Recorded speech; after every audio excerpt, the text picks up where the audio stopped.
What was the awesomest thing you saw yesterday? You know what, I was just telling somebody, I don't always love the newest new cars. So I like older models. I need a while to get used to them. So I love the Mercedes GT, for example. It's the only car I've ever seen that I like in yellow.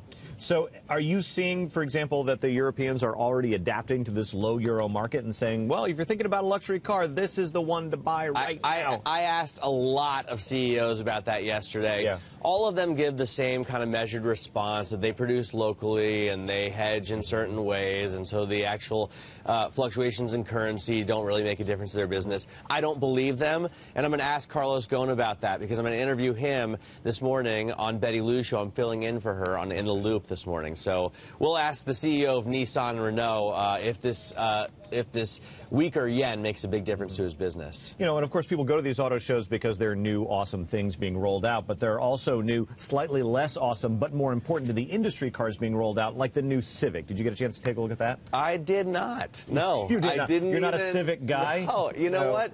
Honda, I don't really... They usually have a Formula One or some kind of Indy car over there, which I kind of see out of the corner of my eye.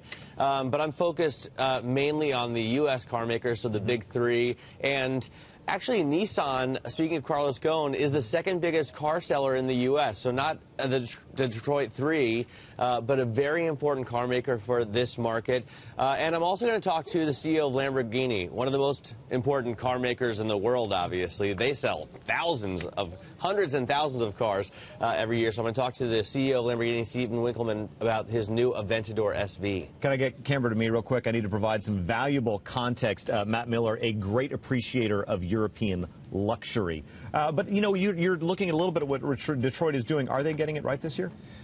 Detroit has been getting it right for quite a few years now, and it doesn't hurt that the economy is bouncing back, so people need to buy cars. The gas prices are low, so they can actually afford to fuel them. But yeah, I mean, Ford, General Motors, and Chrysler are all building more quality products and products that people want to buy more than ever. And real quick, when we look to the domestic market, are we talking light trucks or big cars? Well, light trucks are obviously the biggest money maker, and also cars that Americans like to buy the best. Big cars are coming back in a big way. Lincoln has the new Continental out.